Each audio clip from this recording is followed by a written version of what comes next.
Hello and welcome back to the TorontoWebsiteDeveloper.com. I am Peter Jaworski, the Toronto Website Developer specializing in Drupal.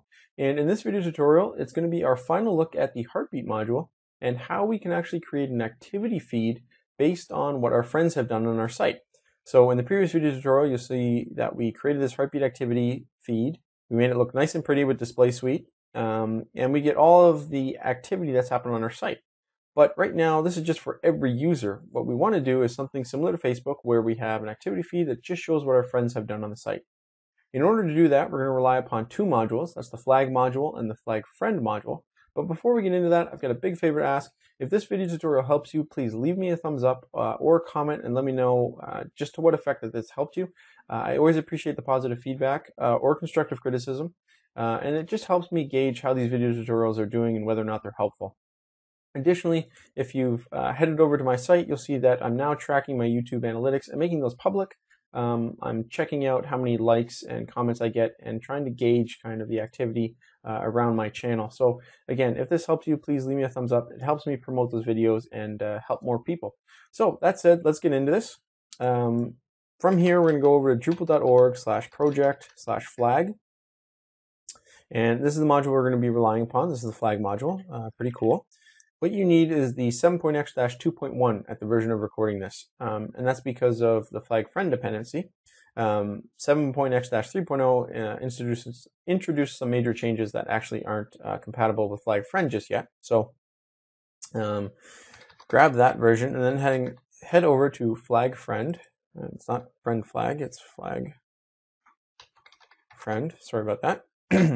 And you're going to want to grab this 7.x 1.0 Alpha 9. This will probably change in the near future. This actually isn't a stable release, and there are a couple bugs associated with that. So if you're grabbing this version, what you'll need to do is head over to the issues. You'll see this JavaScript toggle flag link type breaks unflagging. This is an issue. Essentially, you can't unflag people, and there's a bunch of problems with the JavaScript. But if you scroll way down to comment 82, I posted a patch here that actually fixes this. I've been working on it for a while. And what this does is just fixes up all the JavaScript so you can approve and deny friends and that kind of thing. So if you have Git, apply it. You're going to need that because it's a mega patch, and so it would be too hard to manually walk through to apply it yourself. But that said, you should have that ready to go. I've gone ahead, I've installed the modules, I've enabled them, and I've created a couple of relationships between users. So you see I've got a bunch of users here, and they all have relationships. So what we're going to do is go over to Structure, Views, and I'm going to add a new view. I'm going to call this friend activity feed. This is going to be heartbeat activities. That's what I'm going to show. And I don't really care about the path. You can always change that yourself. Continue and edit. First thing I'm going to do is I don't want fields. I want heartbeat activity messages based on the previous video tutorial we did. Just looks a little bit cleaner. So I get these pretty messages. Other thing here, in views, side note here, I've enabled the query so I can see what's going on and I can explain things to you as we work along. I did that by going to Structure, Views, Settings, I think it was in Advanced, and just checked off Show Me the Query. So that's going on. Now, this video tutorial is going to be actually relying upon relationships and contextual filters. So if you're not familiar with this, check out my View series. There's 2 videos, one that covers relationships, one that covers contextual filters, out of the entire 10 videos that are there. What we need to do here is add a relationship, and the reason why we do that is because when we're pulling in heartbeat activity messages, all that we have access to is heartbeat activity. We don't have access to all the other tables that users, nodes, all that kind of stuff. So we pull in that information by creating a link to that. And if you remember from the Views video tutorial series, relationships are essentially join statements. So what we're going to do is add in a join statement to the user ID. So we're going to pull in information about that user. Go ahead and apply this. And we're going to require this because every activity message should have a user associated with it. So we'll apply that. And so that's how we know who people's friends are. And you'll see here, now I've got this inner join in my actual query. And there will be more of these being added, but you can see how a relationship is actually a join.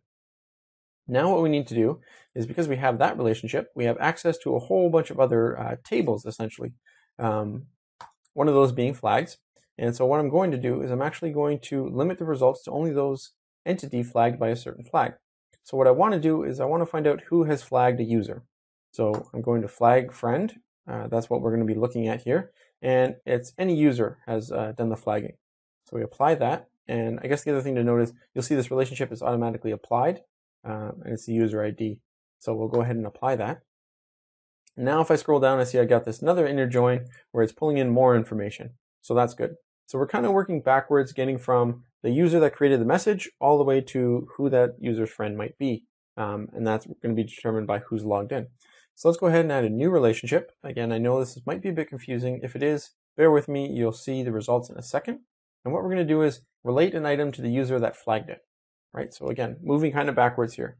So we're going to apply this, and it's going to be related to the flag, right? This relationship was just created, so it has to be flag, because without it, you won't have this actual option. So if you don't have this option, it's probably because you didn't do the previous step properly.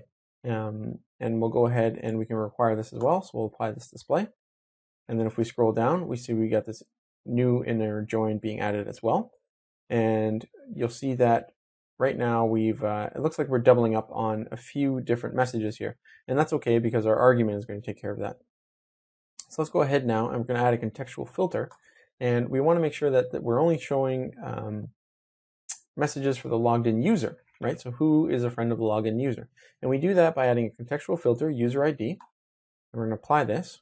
And this relationship is going to be to flag user. Make sure you choose flag user, not the user ID, right? Flag user. User ID refers to the person in the heartbeat message. Flag user actually refers to that last relationship that we just created, right? So go ahead and do that. Now, my path didn't have an argument in it, and I'll show you what I mean in a second. So what we're going to do is just make sure that there's a default value. We always want to be pulling in the user ID from the logged in user. We can do that by providing a default value, and it's going to be the user ID from logged in user. We can go ahead and apply that. And you'll see here, here's my path. This is what I mean. If I had an argument, there would be a % sign in there, but there isn't. So I'm not actually passing in an argument via the path. I'm doing it automatically, just as we just did. So now if we scroll down, you can see that, again, now I'm dynamically adding this content user ID is equal to 57. That's because I'm logged into this user test here, who happens to be user ID 57. So if I scroll down, now I can see only 2 messages, and that's because test is a friend with Yaworsk, and so I'm seeing what Yaworsk has done on the site. Last thing that you want to do is you want to add a filter criteria. And if you go to flag friend, you can go to relationship status, and we're going to apply this, and that they are friends, right? And we'll apply this, and hopefully this doesn't mess things up because that's the one part I didn't test. No, we're good. Okay, great. The reason why we're doing this is because if you don't add this, you're going to get messages from people who have asked somebody to be a friend, but that friend might not have reciprocated and accepted the friendship, and you don't want that, so you have to add this static filter criteria. Now we can go ahead and save this. And if I view the page, you'll see that I've got these nice messages, Yaworsk, because Yaworsk is my friend. If I switch over to Yaworsk, and I'm doing this through the devel switch user block, you can see that that changes up, and I see what test has done on the site because test is Yaworsk's friend. So that's it. Pretty straightforward. I know this was short. It was about, once we actually got into the meat of things, it was about 6 minutes. Cover a lot. It might be confusing. If it is, leave me a comment. Let me know. Always happy to help out and answer those questions. And again, if this video tutorial helped you, leave me a thumbs up or a comment. One thing to note, this tutorial, you could apply this to other things on your site using flag friend. You don't have to pull in heartbeat messages. You could be pulling in what nodes has a user created, what else have they done on the site, up to your imagination, but it's going to be the same system, right, where you create those 2 flag relationships and then an argument. Anyways, I hope this helped. Leave me a comment. Let me know. We'll see you for the next video tutorial. Thanks very much for watching.